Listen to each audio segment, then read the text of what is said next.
Finding a property or a farm at the initial stage, how hard it is, what are the things we need to consider, or at least what I have considered when I was looking for a property. Hello everyone, this is Karuna. I would like to share my journey of how I end up with buying this farm and what are the things I have considered when I was looking for a farm. There are numerous things we have to keep in mind when you're looking for a farm. So I'm gonna going through one by one how I decided to buy this farm finally. So the first one is budget. So we have to determine your budget, how much you're gonna spend to buy a farm, because there may be a chances we may need to do a repair or renovations once moved into the property. So you have to decide how much you're gonna spend on buying a property. It should not be a overspending. You should have some amount in hand to come across if there is anything happen once you moved in.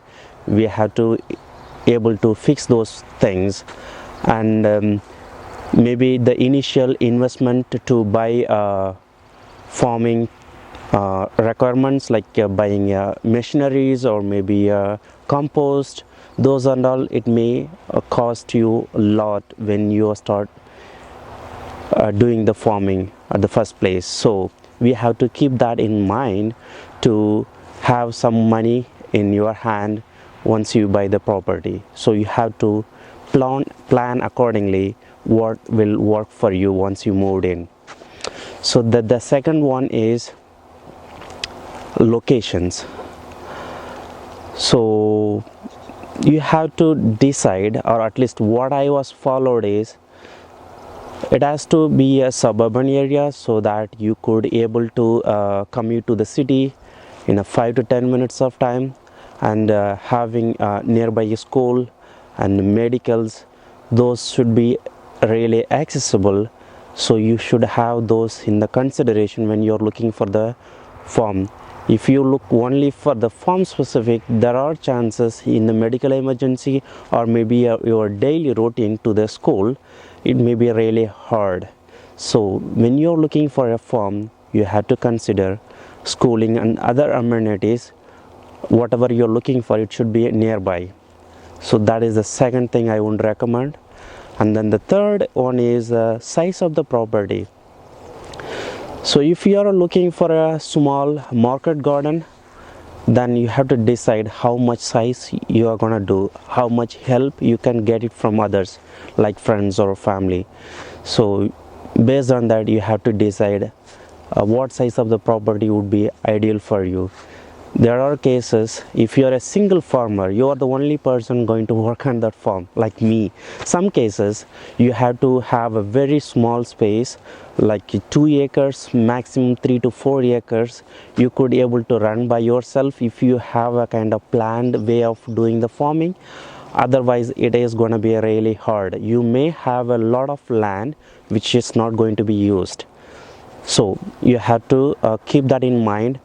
Instead of going for a big farm, if you're buying a big farm, it is a maintainable, and then if it is cost you fortune, then you have to think about it a lot. So that is my third things. And then the fourth one, it is a local zoning laws and restrictions. So before deciding those areas, you have to make sure that particular farm or land, what zoning comes under. If it is a ALR, then you are totally fine with that.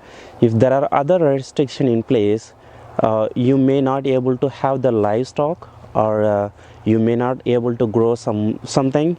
So you have to keep that in the mind. You have to do your research to understand what we can able to do or what are things we cannot.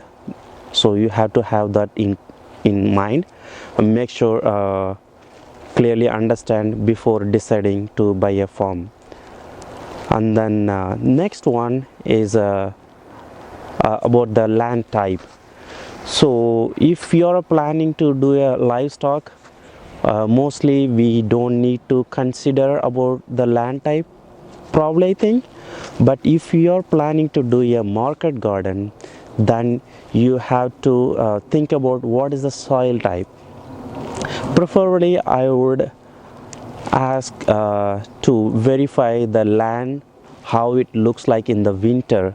There are places flooded with water, and you will kind of get the soil is a marshland kind of wet soil, so probably it is not good for growing any vegetables, but it is good for the livestock. The grass will grow really good at the summer, so you can use it for that purpose. But if you are doing for uh, grow some vegetables, then you should keep in mind the land has to be a fertile land, and check the soil type. I always do some crazy stuff when I was going for the farm searching.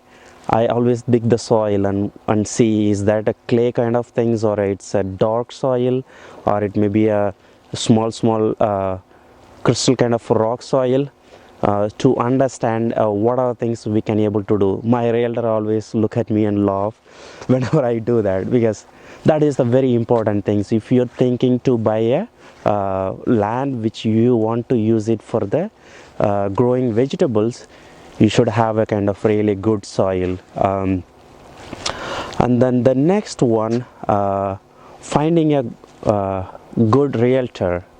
What I mean is, good realtor is the realtor who has knowledge in agriculture land. So I was really lucky when I was looking for a property. I found a realtor who is actually doing the farm, so it did help me a lot when I was looking for the farm. And then the good nature about the person, the realtor, is he never start the conversation.